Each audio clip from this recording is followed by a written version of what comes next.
Do you want to wait, Matt? Because you got to wipe your glasses off. I got schmutz. Yeah, I don't want you to have schmutz. Go. You done? Oh my gosh. There's still schmutz. I see it now. Yep. It's super. You want to spit on it, don't We you? always do a little teaser at the beginning of our podcast. Maybe we'll just do this. Maybe this will Matt just be the teaser. Yeah. cleaning his glasses. Hey, this is the Anything But Quiet Time podcast. We are your normal hosts, said loosely, Rachelle and Carder. Normal. And Matt Maher. Normal-esque. Ish. Somewhere in there. Really I excited. don't know. Yeah. This is our special guest. Generally, we have like a bonus area where we're like, oh, Matt Maher's going to be joining us. So this is a bonus episode. But I feel like you could just rush right into what we usually talk about. Yes. Because we love this stuff. Just a little precursor. I think last time you got into quantum physics. So if you could dumb it down just a little bit. Yeah. No. So sorry. Honestly, if you search, we can't remember. I think you've done this twice with us. And so if you go back and just scroll the old episodes, but this is the first time you've been on video. But what's really strange is that he's not joking. Like, if you're hearing that right now, he literally started talking about quantum physics. You did. You were reading a book or something at the time. Yeah. Yeah. And I just, like, last night I found myself worrying before going to bed. I was like, Lord, I want to make sure that I can, like, keep up. throw, like, he throws the ball and I can maybe sort of like at least toss it back. This would be you. You would say something and then she'd go, so I know about Ant-Man. I could tell you about the quantum physics of Marvel. Right. A little bit. I'm still confused. Yeah. But see, the trick is nobody actually knows anything about quantum physics. That's a good point. that's really true. There's stuff, and it's the fact that we know that this stuff exists, but we don't necessarily understand it, is a great platform to bring people to when they're talking about, well, is there evidence for God? Yeah, exactly. Oh, that's good. That's good. That's probably what we were talking about. Oh my gosh, you threw it. Yeah, you caught it. It just took a couple of, it's a real long pass. Before we get into, because I had a question for both of you guys today, but I did think about this last night that just reminded me. You work in a very creative space, so you probably have some of those conversations with people who maybe in the deconstruction movement or something like that, and whether a specific story or not. What's been your experience kind of in that realm? And deconstructive movement, for people that are walking away from faith. To say it's a range, it's a range of people that may decide to do home church instead of the American business model of the evangelical church, as they might put it, or saying I don't believe anymore fully. Okay, so you're putting people who do home church in the same category as deconstruction. I just want to make sure. People have gone through a deconstruction and used that phrase and say, I'm deconstructing, and then going from there on where they stand is basically what it comes down to. But I'm sure you've seen all sorts of stories. Yeah, I mean, my first thought is that's a lot of contractors. That's true. It is a lot of contractors. It's just a lot of contractors. We're both sitting at the feet of Matt. No, not a lot of framers. I think the music industry is a, particularly Nashville, we've been there 13 years now. And one of the things I quickly observed when I got there was, there's this line that exists sort of on an industry level between country music and Christian music, but on like a I don't want to say a worker bee level, but it's like, but underneath the veneer of the record industry is a town full of people who work in music. Yeah. And some people do sound, and some people do lights, and some people are backup singers, and some people are guitar players, and some people are bass players and drummers, and some people are songwriters and producers and engineers. And those people are just trying to make a living making music. Sure. And some of them are people of faith, and some of them aren't. Right. But the thing I noticed was, I was like, there's a high preponderance of people who grew up in country music who grow up going to church. Sure. Yeah. And it's the Bible Belt thing to do. Yeah, it's so. Yeah. The thing that I've realized is people are kind of walking away from a predominant culture, a Christian culture where they've sort of lost connection with sort of the deeper tenets, or like the deeper, because it's like a culture that's kind of rooted in nostalgia and sentiment. It's not. You can't walk through suffering. You can't walk through the real crap of life. Candy-coated Christian. That's not going to hold you up when you find yourself dealing with real stuff. Right. And so you do need to kind of take that apart. You absolutely do need to sort of, the way I heard someone say it, that the pain of deconstruction is the pain of a false idol dying. Mm-hmm. It's the idea of God that you had constructed, which I think can also include the idea of church. Mm-hmm. And that's something that people who are even still part of establishment or institutional Christianity can wrestle with, is our perceptions or our assumptions about how things should be, how people should be. And so I think you have to strip away the layers and go back to the gospel, mm-hmm. and go back to looking at, for me as a Catholic, and this is is that you start looking at the lives and stories of other people, mm-hmm. throughout history, and you find that they've struggled and wrestled with the same things. Mm-hmm. Sure. Mm-hmm. They just called it, they called it something different than deconstruction. But yeah, in music, there's a ton of people who will be sort of on a sliding scale of that. Sure. And so it is an interesting thing, in particular, being an artist and a worship leader. You can find yourself with band members who aren't sure what they believe. Right. But they're working on it. Yeah. I think that's a very positive look at deconstruction. That maybe I think it's always good to bring those types of things up when you go into any social platform. What am I trying to say? What is it called? Social media platform. My word. This could be a while. Social media platform. You see just this barrage of loud, perhaps minority. So they're very, very loud. Yeah. And they're being ugly about stuff, and there is no place for God anymore. Yeah.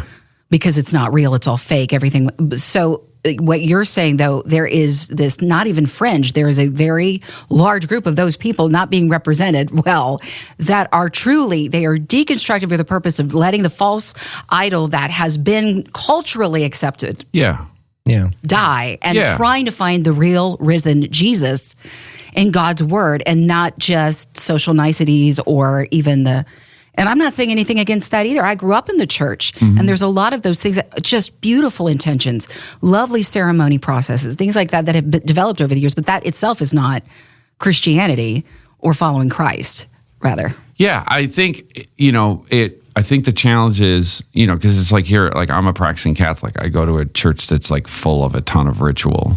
And the challenge for me always is to be reminded, why am I doing this? Mm-hmm. And some of it's just look, we do rituals because we're ritualistic people.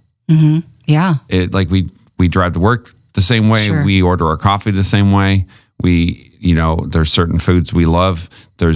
If we go to a game, we want to get season tickets. We do good with patterns. We love patterns. Yeah. Kids love structure. Yeah, we do. True. So there's that's just part of who we are as people. Mm-hmm. But I think that over time, and is the two things can be true. One is the structures can lose their meaning or intent, mm-hmm. but also people can get hurt in those structures, because those structures become a great place to hide. That's true. Yeah. Unhealthy behaviors or attitudes. Mm-hmm. And if you don't conform, and then it's you hit the wall of that parameter. Yeah, you hit the wall, and so some of it's the thing is that we've given everybody a soapbox in the form of a smartphone, and so I had someone say, "Well, the world's never been as divided as it is right now," and it's no, I think the world's always been this divided. It's just that we didn't know. Yeah, mm-hmm. True. Because we couldn't hear individuals' opinions. So it's people have always gotten hurt in large, nameless, faceless institutions because it has a tendency to marginalize people.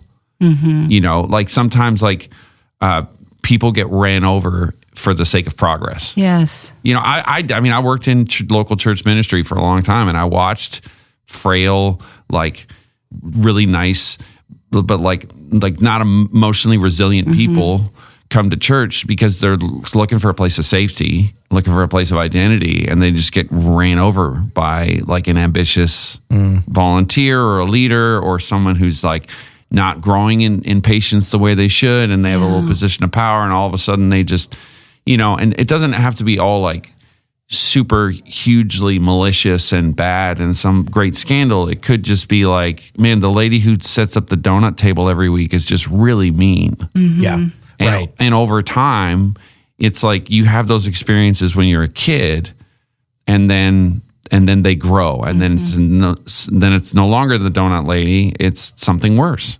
And so, I think it's a tough thing to balance and to sort of unravel. And I think that's why, I think on the process of figuring out why am I hurt, what hurt me, is actually, it's really, really important in life. It's like, how did I get here? Yeah, very true. There has to be an element of it, but it's also, you have to keep living. Yeah. So I just try to hold a lot of grace for people like that. Yeah. And it's different for me because I'm not, if I was professionally, I'm not full, I'm not a full-time, I'm I joke and say I'm desperately trying not to be a professional Christian, but I'm not on staff at a church. Right. Yeah. And so but just in my professional life, I just try to extend the same level of grace that Christ himself has shown me, because that's what the scriptures tell me to do. Yeah. I think we don't understand that sometimes the way people communicate to us, we think we subscribe their motive to the way they're talking. And they don't always mean it. The donut lady doesn't even necessarily know that she's being mean. No, that's because somebody did that to her. Yeah. She's mirroring. And it's just habit. She's still mirroring as a child. Yeah. Now, but that aspect of her never grew up. Yes. And so here's a fully formed adult. But the specific way that they're relating to you in this moment is 100% was encoded in a traumatic moment as a kid. There's all the time my wife and I, when we're parenting our kids and the way we react, we tag team in and out because we can tell. Yeah. Okay, I'm no longer responding as the person that I am right now. I'm responding as one of my parents in the way that they did to me. Yeah. Interesting. You take this one. And it hurt me. I mean, that's what I'm saying. It's just it wasn't, it's so frustrating, but it's impossible to not hurt your kids as a parent. I apologize to my kids probably once a day. Yeah. Now there's as a parent, we try really, really hard to not say hurtful things and to not respond to them in a way that just sort of perpetuates a cycle of shame. Yeah. Yeah. And there's the difference between feeling shame, which is feeling a sense of remorse, which is really, really good. And then toxic shame, which is not you did a bad thing. It's you are a bad thing. This is my wife wrote a whole book about this called The Awfulizer, which is just I make mistakes. I am not a mistake. Yeah, that's good. That's a good way to say that. Because I've heard a lot of people say shame is not from God, but that's an interesting dichotomy of the same word. It's there's a local person in Houston, Brene Brown. She talks about toxic shame, which is interesting for me as a Catholic because it's the way that church defines. It's there's more of a sense of guilt that's your conscience. That's just part of your soul is your subconscious trying to tell you, hey, something's not right. Yeah. Something got wronged here. Sure. And so there's having a sense of consequences about that. But then there's, as a parent, as I step into my child's this sort of event or this wound, how do I lead them and point them towards Christ? And how do I point them towards doing the right thing or towards reconciliation? And it's every kid's different. Yeah. There's that too, right? But it's you watch, I've seen some parents lose it in a public setting. Sure. And I'm going right. Nobody sits down when they're going to have a kid and says, you know what? I can't wait for my kid to have tantrums in public because I can't wait to publicly yell at them until they cry, because when they cry, then I know that they did something wrong, that they know they did something wrong. That I'm getting through. Yeah, nobody says that's a great parenting strategy. Right. It's it's a stressful moment. It's really hard. You yourself feel embarrassed. because you feel like it reflects poorly on you. And like, I'm doing a bad job, and now the whole world's finding out in the lobby of this like movie theater. Yep.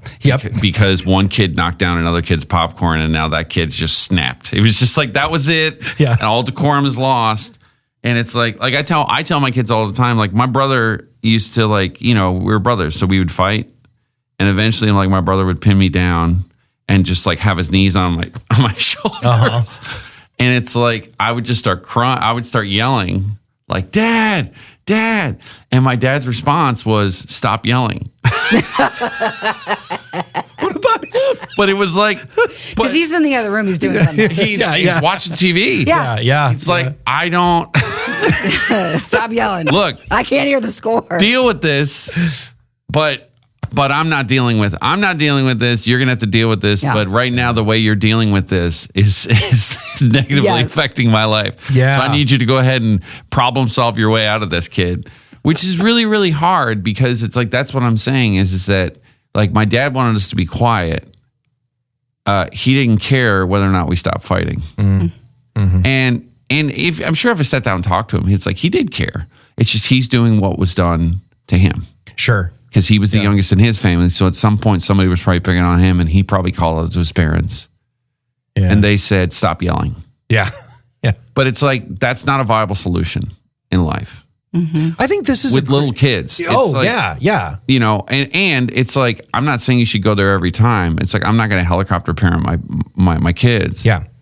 But it's like I so now I just say to my younger, because he gets really upset. I'm like, look, just flick him in the nose really hard. And he goes, but then he'll hit me. And I was like, he probably will. I was like, but you're going to get bigger than him. Yeah.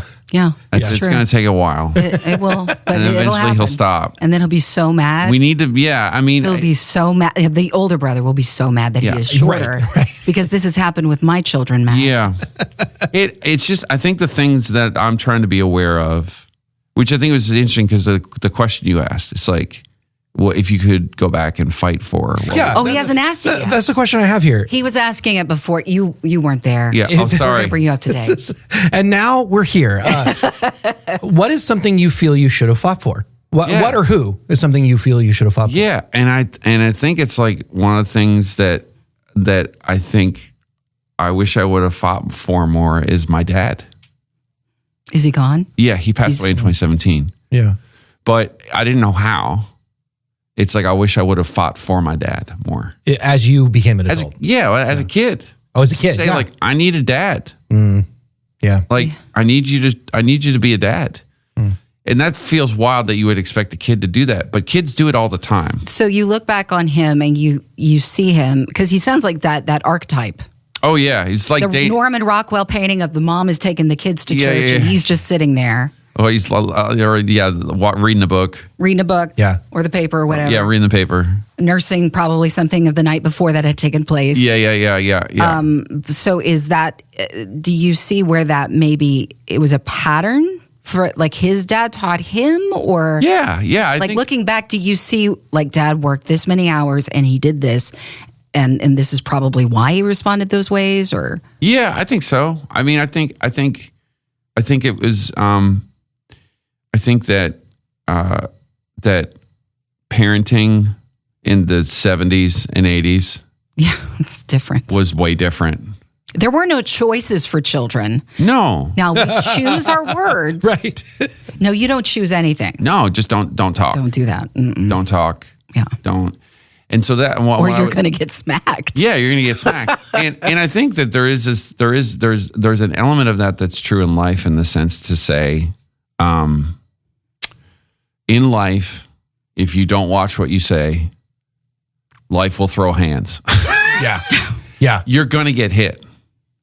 So, and that's not like, it's like some people say, oh, you're talking about karma. I'm like, no, I'm not talking about karma. I'm just talking about, like, you live on a planet with a bunch of other people. Mm-hmm. And eventually, if you don't control your tongue, you're going to be in a situation. You reap what you sow. That's Christian karma. Yeah. Like, you're going to reap what you sow. You reap a reputation. Yeah. And that too. Like, that's what I'm saying. Like, and so those are the things that I'm trying to teach my kids more now, instead of just saying, like, hey, you should just not talk. Yeah. until you're an adult. And then somehow you will mystically know all the right things to say and all the right things to do. It's more of just like the absence of, so it's like, my youngest loves sports, but, and my boys both love video games. And they ask me to play all the time. And so it's just like, I think it's just like the way that I can fight. Is that something hard for you to say? Yes. I'll play video games with you. It's funny. It was that as a younger person, I just thought about, man, I can't wait till I'm a parent, I'm a dad, and my kids want to do all this stuff, and I'm going to do it all with them. Of course. Yeah. And can I say one thing really quick? Yeah. I remember 2 instances with you, I think at a different radio station.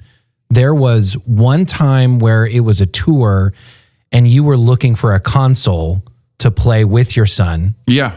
And then there was another time we did a phone interview and I said, you answered, you said, can I call you back in 10 minutes? Because we're at like the amusement park or something. And I was like, of course. Yeah. And so, I mean, like, just think about this conversation like you're clearly doing it. Yeah, no, I am. I know I'm doing it. Like, I'm not beating myself up. Oh, no, right. But it's just really cool to see. Yeah, I think it's just that, like, John Foreman's dad wrote a book about, apparently, a book about parenting, and I still haven't read it. I'm sure it's fantastic. But someone said, like, the one thing that he said was he just tried for a year to just always say yes. Oh, right. Yeah. To never say no. That's frightening. And I'm just like, that is terrifying because kids can come up, my kids are crazy. They can come up with some crazy ideas. You know what I mean? But then it is interesting because I would imagine that you see in them that they would, even if they started out crazy, they would want to say ask for the right things. Yeah, over time, they will. Yeah. It's just the first time of like, hey, let's just put the Mentos in the Coke bottle in the street just once. Okay. Or in the house. Yes. Yeah. Or in someone's car. Yeah, exactly. Yeah, totally. That's awesome. So, and it's more so like, guys, it's different. Like, if you get caught, it's a lot different. Like, I'm older. I might disappear for a few days, go to a county jail if I break a windshield because of a Coke lid. Right. So I think it's like what I sympathize in the sense now, like as a parent, because there are a lot of times where I get home and my kids want to do something, and my first instance is like, hold on. Which is just interesting because it's like, hold on to like what am I asking them to hold on to?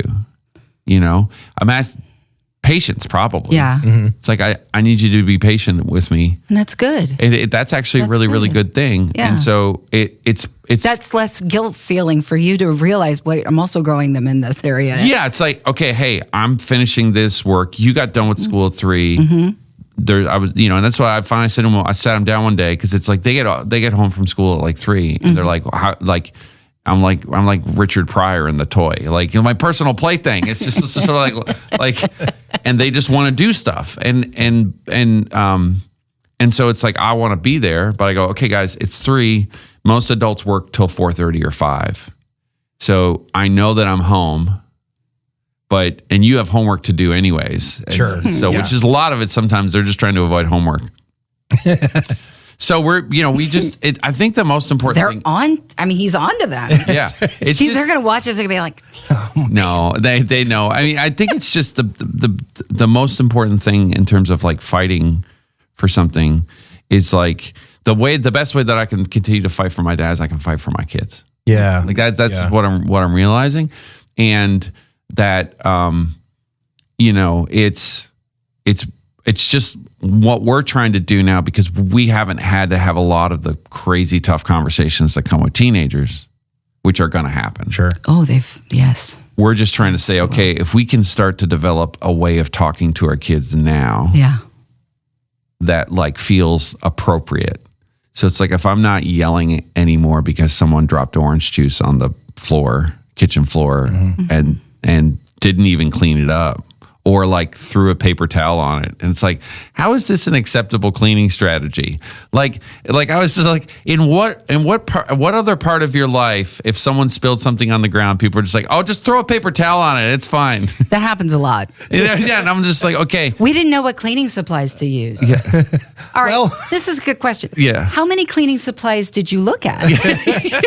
Exactly. Did you do an inventory? Right. Like, is there a list somewhere? Do you know where the cleaning So let me ask you this, Matt. You're talking about growing with your kids is what you are. You're growing as an adult as we all continue to process our faith. Yeah. We are growing in Christ and they're growing. And so that relationship is growing. But what about the parent who has had that all right, if you were able to go back and tell your dad as a teenager and there's been this giant gap of lost time, what would you encourage that parent with that they could do to reach out and connect with their child that feels at this point, it's like, all right, I'm doing this on my own.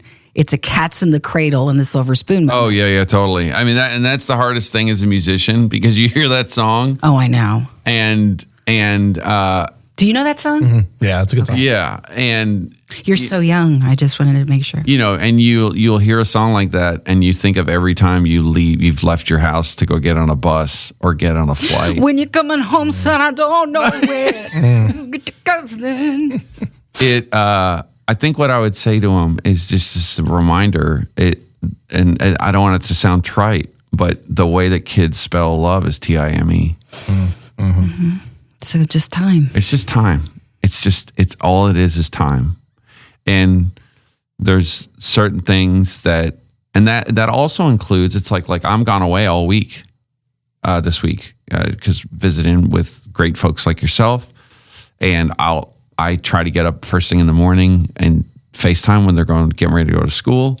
And we'll try to call like right when I know they're in the van after school, which is futile at that point too, because they don't even really want to talk. No. Yeah. That's the thing. It only gets worse. So what I would say is that, I think it's time, but I think actually more valuable than time in this specific moment in history is presence. Yeah. Because their ability to be present is being challenged. Yes. Like no other human generation before them. Yes. So they're being raised in a generation with kids who are struggling to be present anywhere. Yeah. Yeah.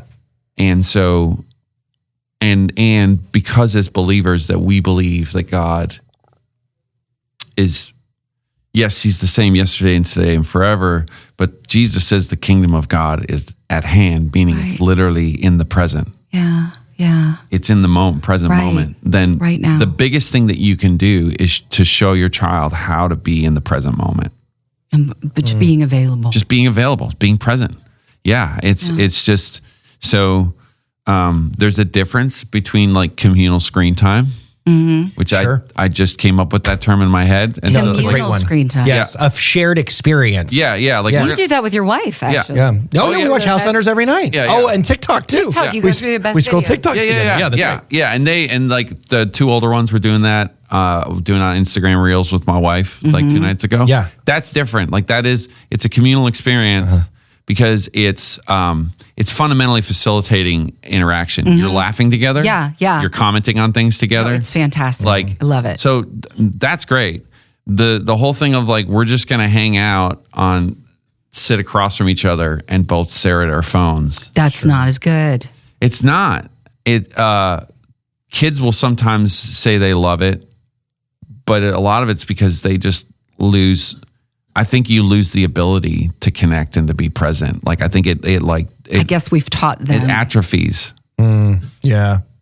So what do you do? Because this is what we went over at church the other day of this could be anything, but where do you do something and where do you then just rely on God? I'm going to answer that question, but first this is going to be a great outtake. Okay. Is that Poor Moises. Moises over there just get it out. Was coughing into a pillow, but it was just funny because I looked over. Oh, in a pillow? Were you in a pillow? I grabbed a pillow and was like, what happened? He got choked up, man. I don't even know if we can hear him or not. No, you get. It's just great. It's just like right over your shoulder. There's a guy. Literally, it looks like he's just trying to suffocate himself. Like, man, that's awesome. That's awesome. I wish we had a live cameraman over here to show him. Oh, that's great. Okay. At church the other day, we were going over Nehemiah. And, our pastor's point was, because this is where the king, he has the king's ear for a minute, and the king allows him to go back and help his people. And so it was this conversation that's always a gray area for me. when do you do something and when do you just rely on God? A lot of people say just let go and let God. What does that mean though? And so as we're kind of talking about, parenting can be obviously the something. It could be anything. I've always looked at like, if you got to get a job, people say, I'm just trusting in God. Well, that's great. You should apply for jobs though, literally. So like, how do you find yourself in that balance of that? Yeah. So there's I love quoting dead people. It's just, I need that t-shirt I love in my listening life. to dead people. Well, you are Catholic. So there you go. Mozart. Yeah. So St. Augustine said, pray as if everything depends on God, act as if everything depends on you. Wow. So prayer precedes action. First of all, prayer is the action. First of all, it's the first action. So I should correct myself and say that. Yeah. And when you say prayer, what is your definition of prayer? Reading scripture, I think, is a primer. Mm-hmm. It's not the prayer. Okay. So I think reading the Bible is a good primer. I think silence is a good primer. Okay. And I think it's literally placing yourself in the presence of God. Okay. And listening and learning to wait for a response. And then sometimes it's like, okay, I've got 15 minutes, Lord, and I'm going to pray about this. And then I'm going to be actively discerning and listening to you throughout my entire day. Mm-hmm. And I trust and know that you will actually speak into this situation. Now, is it with an audible voice? Probably not. But I know that you are going to speak in the peace of my spirit. You're going to speak in my intellect and my thoughts, feelings, and desires, what I sort of tend towards or move towards, what seems to be like a path that feels the most peaceful. It's a path of life that is most consistent with, first of all, the character of who God has revealed himself to be and how he has typically operated. And then it's also consistent with who Jesus is in your life. Mm-hmm. And that is 100% has to be aligned with scripture. So God's not going to ask you to do something that's contrary to what scripture says. That's right. That's not God. But that's not God. Yeah. That's something else. And most times it's probably just you. Yeah. Prayer, and this is what I'll say, a lot of people now when it comes to praying think of it as I got to get wound up. Mm-hmm. And some of it is because a lot of Christian music is currently kind of formatted to do that. Mm-hmm. It's more like expressive, external, and that's not bad. That's a huge part of the Psalms. But then there's this huge other part of the Psalms that are more about, I need a song to wind me down. Or not even to wind me down, but to wind me sort of inward. And that's where Jesus wants to meet me, is in this in your inner closet, in the secret place. Yeah. Yes. So it's I need something, so the idea of prayer, being, and there's different kinds of prayer and there's different aspects of prayer. And usually it's if there's a group of people and someone says, well, you pray for this, that's almost more intercessory prayer. It's a real mild form of it. Because it's hey, would you pray for the meal? It's yes, we need intercessory prayer just to make sure no one gets food poisoning. Hey, that's real. Yeah. But if someone's saying, hey, are you going to pray about this job? That's discernment. You need discernment. You need the gift of discernment. And discernment takes time. It takes intentionality. And it takes a willingness to listen to God. Mm-hmm. So when I decided, had decided to get engaged or propose to my wife, I actually couldn't decide to get engaged. I had to make a proposition about being engaged. Say, what do you think? Do you want to be engaged? That must have been that's what proposing is, a proposition. It's let me make a proposition to you. What do you say? You and me. All the cards on the table. 9 months. Find the ball. Where it is. Make it a deal. We're going to go places. Stick with me, kid. Yeah. I'm sorry. Exactly. We all went into this 1920s. Yeah, it's great. I guess. So the whole time I was pursuing Kristen, my wife, I was discerning. Dating is a form of discernment. But even before I was dating my wife, I was discerning, should I be doing this because it's not really working. And it wasn't at first. Yeah. It's like I was chasing after my wife, trying to kind of convince her. She used to like me, and was kind of like, oh, I guess he just wants to be friends. And it's like once you get thrown into that friend zone, it's pretty hard to get back. Yeah, that's a tough one. It is. But then once we started dating, the whole time you're dating, you're getting to know this person, and it's discernment. Because you're having conversations. You're like, how do you want to raise kids? What do you think about this? What's your view on money? What's your, and sure, it starts out it's like sports teams, and what do you like to do, and how do you like to work out, or what kind of food do you like, and what temperature do you like the general ambient temperature in the place around you to be? Which the important stuff, hugely important. Like feet in the covers or over the covers. What do you like on your charcuterie board? Yeah, exactly. These are all huge things. Your workout regime was part of that? Exactly. But when that stuff is happening, what I would say to someone is like, you're using discernment. That's the same muscle. Mm-hmm. And now what we want to do is we actually want to invite God into that and say, okay, as I'm believing that I'm being renewed by the Paul says in Romans 12, I urge you therefore, brothers and sisters, by the renewal of your minds, offer up your bodies as a living sacrifice. Mm-hmm. It's like the renewal of my mind. So as Christ is renewing my mind, I'm also inviting him to speak to me. And I know that if I'm walking in right relationship with him, he's giving me wisdom. Mm-hmm. Yes. That's great. He's giving me knowledge. He's giving me counsel. He's giving me peace. Yeah. And I want to follow that peace. Yes. And it's like when I'm with this person or when I think about this job, man, I get excited. I get joy. It feels like the wind's at my back and not in my face.